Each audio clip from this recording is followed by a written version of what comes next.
Hi, I'm Dinah Beams, and I'm the program coordinator for the Colorado Home Intervention Program, part of the outreach department here at the Colorado School for the Deaf and the Blind. We serve children birth to age 3 who are deaf and hard of hearing around the state. So I'm here today to talk to you just a little bit about the importance of early literacy and specifically the language literacy connection. First thing we need to think about are words. Words, words, and more words. We have about 500,000 words in the English language. The average American adult who speaks English uses about 125,000 words. The words used by Shakespeare, about 30,000 words. Doesn't mean I understand them all, but there are about 30,000 words there. Average night of television in 3 hours, about 7,000 words. The words recognized by a child when they enter kindergarten, a typically developing hearing child when they enter kindergarten, about 6,000 words. And the words that the same child can sight read by the end of 3rd grade, about 3,000 words. How do we get all these words? There's an expansive growth of vocabulary in these early years, these first 5 years of life. The little one is born, they look, they listen, they play, and all the time they're taking it in and they're feeding this information into their brain. And then at about 12 months of age, lo and behold, out comes the first word. And everyone is so excited and not even thinking about what has happened in the preceding 12 months to lead up to that first word. Then by the age of 2, the same little one has about 300 words expressively. As they continue to grow, by age 3, they have 900 words. By the time they enter kindergarten at age 5, they have 2,300 words expressively. They have a lot more than that they understand, but that's just an example of how this language explodes during those first few years of life. When we look at the research behind these numbers, one of the studies we have to talk about is a pivotal study by Hart and Risley, which they did in 1995, and then some further research that was done in 2003 by the same team. The thing that jumps out in this study is this 30 million word gap in 3-year-olds, 30 million word gap between the group that are from the highest socioeconomic group and the group that's the lowest socioeconomic group. That means the children from the highest group have heard, on average, 30 million more words in those first 3 years of life than the children in the lowest socioeconomic group. Why does that matter? Well, we know that the number of words you hear, or in the case of sign language that you see, leads to your vocabulary growth. We know that vocabulary growth is the predictor of your literacy abilities later on. So all of this has a tremendous impact on that child's academic success, to the point where vocabulary use of the child at age 3 is predictive of their language skills when they're 9 and 10. This is a quote from one of my favorite authors. With the power to read and think critically, we have the potential to learn everything that is known. Books are windows to the universe. Paul Ogden, A Silent Garden. So what is this relationship between language and literacy? How are they alike? How are they different? Spoken language happens in real time. Literacy happens in space, on paper. Spoken language is fleeting, or sign language, fleeting, temporary, fragmented, and informal. We can say, yeah, we can use slang expressions, that's okay. Literacy, on the other hand, has formal conventions. It's permanent. When you write that record down, when you type that record, it's there. Spoken sign language is varied, it's animated, it's melodic. We have facial expression, we have body language that's part of it. It's shared with others, it's interactive. When we go to literacy, literacy is flatter. It's often done alone. It doesn't have to be interactive. You can choose to share it with someone, but it isn't done in time and space with someone else. Spoken language is situational, whereas what you write down is not dependent on the situation. How else are they related? It's a symbiotic relationship. A child needs to have language. They need to have these words in their brain. They need to know what the words mean before they can learn to read and learn to decode those same words. The children who read early in their life, we know, have higher scores on early language tests. So again, there's a relationship there. A child has to understand the rules of spoken language in order to learn the rules of literacy. So one supports the other and they're intertwined. I like this quote a lot from the superintendent of schools in Chicago in 1981. If we could get our preschool parents to read to their preschool children 15 minutes a day, we could revolutionize the schools.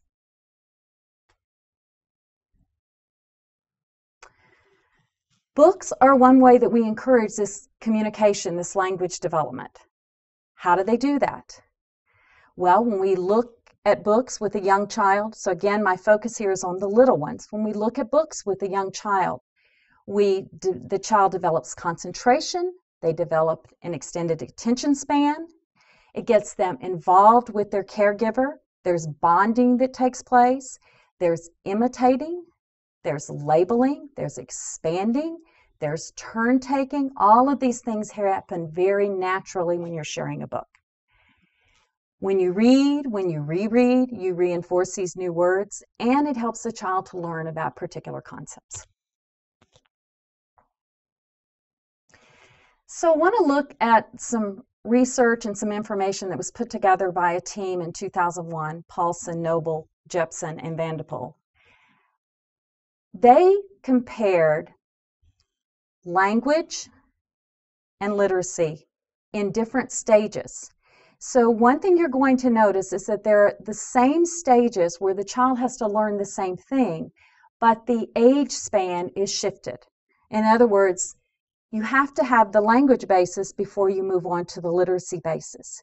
So you're covering the same sorts of things, but in a different time span. So the first stage are those children who are pre-verbal, or when you look at literacy, the children who don't understand symbols yet. They're in that stage where they're exploring, birth to 1 year for the pre-verbal children. But again, when we look at the before symbols, it's a longer period of time. It's birth to 2.5 years. But they're learning the same things. In both instances, they're exploring, they're playing. So in the pre-verbal stage, the child's cooing, they're babbling, they're interacting with their environment, whether it's verbal or sign. We're doing the same thing birth to 2.5 years with print. We're playing with that print, we're seeing what it's about, we're trying to attach meaning to it. Then we go on to the second stage. This is when the child begins to talk. So this is that early talker, that period of 12 to 18 months, that early signer. The child is beginning to use words to identify things. They've attached meanings to words. They know that milk is milk and what that means. They are beginning to engage in some interaction with their caregiver using words. When we go to the literacy side of things, this is that period from 2.5 to 4 years of age when the child begins to realize that these words that they see on paper mean something. They can't read yet, but they're beginning to attach some meaning to them. They're recognizing their name in print, or they're recognizing the first letter from their name. They're able to find that E and say, that's Eli, that's me. They are able to recognize symbols in the environment. So before you think, but they can't read, that's true. But if you're driving down the road and your 3-year-old says, I want some fries from McDonald's, they have recognized a symbol. When they have recognized that logo of McDonald's, that's recognizing a symbol in the environment. And that's a sign of early literacy. Then we go on to stage 3. And this is when we really begin to think about literacy so often. On the language side of things, this period of time is happening from 1.5 to 2.5. This is when the child's language really begins to accelerate. The child is beginning to put words together because they have enough words to put together. Child has to have about 50 words or signs to really begin to combine things. But the parent is still clarifying what the child is trying to say by interpreting the child's body language. So this is the little one who's still getting frustrated because they don't have all the words to say what they need to say, and mom and dad have to help out. When you go to the literacy side of things, we're talking about those children at age 4 and 5, those preschoolers.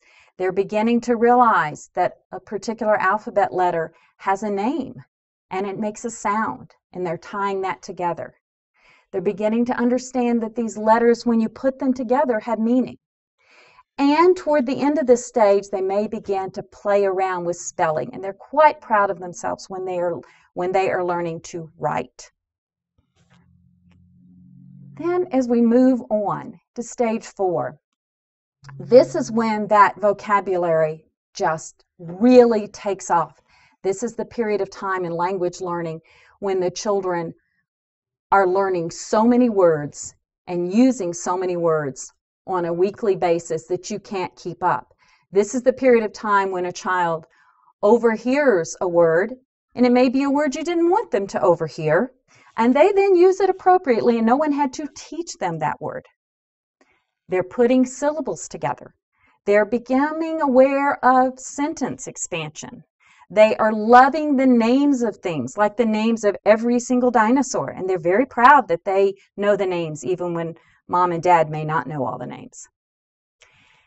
When we go to the alphabet side of things, with those children in literacy, this period is that 5 to 6 year period, those kindergartners, those first graders. They are practicing their spelling, and they're very proud of the fact that they know what letters make what sound. They're beginning to sound out simple words. And they are beginning to be able to sight read some familiar words. So some of those are becoming part of their visual memory. Stage 5. These are the kiddos who they are really just about there. So 3 to 4 years old on the language side, they are aware of word structures. They understand that you have things like past tense. They don't label it, but they're beginning to use it correctly. They're understanding that words can be changed or manipulated. They like being silly with words, playing with words. And on the literacy side, this is the period that's taking place when the child is over 7 years of age. They're becoming more fluent readers. They're able to self-correct. They're able to learn new word meanings. Another favorite quote of mine from a dad who wrote a book called A Father Reads to His Children. And Orville Prescott said, "Few children learn to love books by themselves. Someone has to lure them into the wonderful world of the written word. Someone has to show them the way."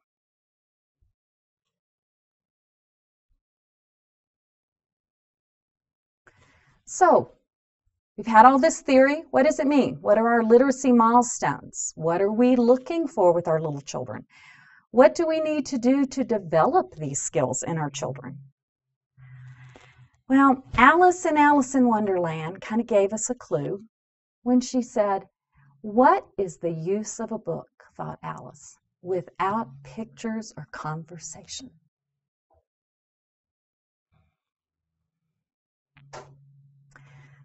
So what do our babies do with books? They pick them up, they chew on them, they mouth them, they pat them, they bang them. They do a lot of things that we think are not what books were intended to do. But that's exactly how little bitty ones learn. They respond as they get a little bit older with intention, with gestures, with vocalizations about the pictures. They will develop as they're getting close to a year, they may have a favorite page, and they only want you to stay on that page over and over. So why would you even be reading to these babies? You're thinking they can't read yet. You're promoting bonding. You're promoting this wonderful time with mom and dad. You're exposing them to language in a fun, exciting way, and having this wonderful time together. So how do we do it? Well, we introduce books into our everyday routines. Little ones are not going to sit more than a minute or two at a time if you are very blessed. So you may only look at 1 or 2 pages, and that's okay. They may be much more concerned about playing a tap, tap, tap game on the back of the book, and that's okay. They're still being exposed. You're going to label and describe the pictures. You're going to sing songs. You're going to say rhymes. You're not expecting them to sing with you, of course, or say the rhymes, but it's that exposure. You're going to label and describe events and objects that are in the environment. You're going to tell them what's happening, what you're seeing, what you're doing. And most of all, you're going to provide a good model for language and literacy, both. A funny story that goes along with this model is I was reading about a young child, and the parents were very frustrated. This little girl was actually 2. And the parents were frustrated because she would sit down with a new book and promptly tear out a page and throw it. And they had disciplined this child. They had put her in timeout. They had told her she shouldn't do this, and she continued to do it. Well, then one day, Mom was watching Dad reading a magazine. And Dad sat down in the chair, and he read the magazine, and the ad was on the next page, and he took the ad, and he ripped it out, and he threw it away because he didn't want the ads interrupting his story. And it dawned on both of them that what they had modeled to this little one, without realizing it, was that's how you read a book. You look at a page, and then you rip one out, and you turn the page, and you rip one out. So I think the kind of model we provide is really an important thing. So what are we expecting from these children between 12 and 24 months of age? Well, they're going to begin to enjoy books as toys. So we want to have some books out where they can get to them and they can explore them. They will begin to turn pages and again may have a favorite page, but they want to do it for themselves. They love predictable stories. They begin to learn at about 18 months that there is a right way to turn a book, and they will orient the book.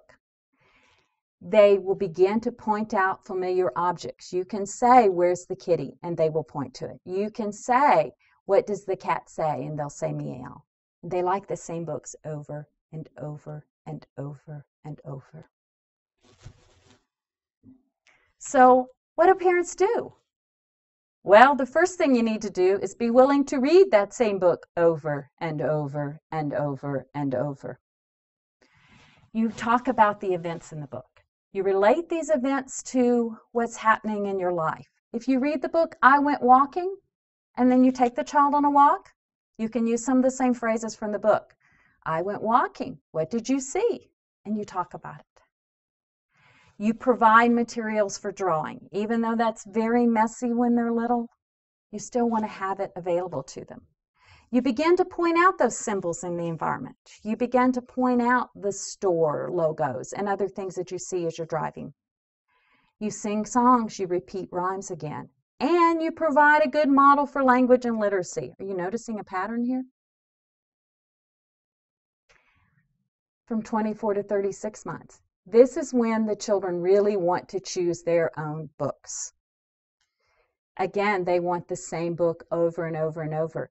They begin to anticipate what's going to happen on the next page, and they want you to know what's going to happen on the next page. They will correct an adult if you read the story differently. So if mom reads it one way, and then grandmother comes over and she reads the same book a different way, she will often be told this was not the correct way to read that story. They love predictable language, that repetitive, predictable language where they can get in that sing-song voice and they can kind of read it along with you. And their attention span's getting bigger. They will sit for 5 to 10 minutes of storytelling. They may even get their toy, their stuffed animal, and read to their stuffed animal, which is a wonderful behavior. So, how do we support this? We begin to follow the words on the page with our finger. We encourage the child to write their own experience stories. We help them. We talk about what happened that day. We talk about the books. We describe the books. We ask questions about the books. And we provide a good model for language and literacy. Another story, funny story that happened at about 2 years of age. My husband and I were asleep. It was about 2 in the morning. That's a good time to be asleep. And I heard a thump and a pitter patter, pitter patter, pitter patter. The next thing that happened was a thump in the middle of my husband's stomach and my son saying, read book now. So like all good parents, we of course sat up, turned on the light, read Dr. Seuss, put our son back to bed, and everyone was happy and we finished the night. But that's just indicative of a child who loved books from a very early age. Literacy milestones at age 3 to 5. This is when the children begin to recognize that there's some likeness and differences in word type. They begin to understand the meanings of words, individual words, and some short sentences that are repetitive. They're understanding the sequence of the story and of the events in the story. They enjoy retelling the stories and answering simple questions with some detail. So how do we support this? We play word games. We encourage the child to retell what happened. Can you tell Daddy what happened today? Can you tell us what happened at the park? We encourage imaginary play and get them to experiment with that. We begin to provide simple games. We encourage the child to write and to draw, and we value what they write and what they draw. We continue to engage in increasingly complex conversations, scaffolding them to another level. So what are our goals overall for early literacy, just as a recap? We want to encourage a love of books. We want to promote bonding. We want to develop an awareness of concepts about print and that print is meaningful. We want to enhance our language learning, and we want to promote academic achievement. So just a few specific language strategies to promote early literacy with children who are deaf and hard of hearing. So I'm going to shift gears just a little bit, and these are language strategies to encourage literacy. Simplification. We're going to follow the child's lead, talk about what they are interested in. We want our communication to be clear and straightforward. Negotiation. We want to help the child understand the meaning of words through repetition, through paraphrasing. Child initiating the interactions. We want to be fun to communicate with. Sometimes we're not very fun. We're so busy asking questions, we're not fun. So we want the child to communicate. We want to respond. We don't want everything to be directed by the adult. Real life experiences. We want to tie what we're reading about to what's happening. We want to give the child a variety of experiences. We want to talk about them. We want to bring language into all of those experiences. We want to be able to continue the topic the child introduces. So if the child brings you a ball and signs ball or says ball, I want to be able to talk about the features of the ball. What are we going to do with a ball? Do what I can to encourage that conversation. Introduce some new language, some new words into that interaction. Accountability. We don't want to be critical. We don't want to be correcting. That's not fun to talk to. We want to be that person who's gently encouraging and encouraging the child to use the most sophisticated language that he possibly can. We want to be playful. We want to encourage. We want to be fun. Another favorite quote of mine by someone we all, I think, admire, Thomas Jefferson. I cannot live without books. Thank you very much.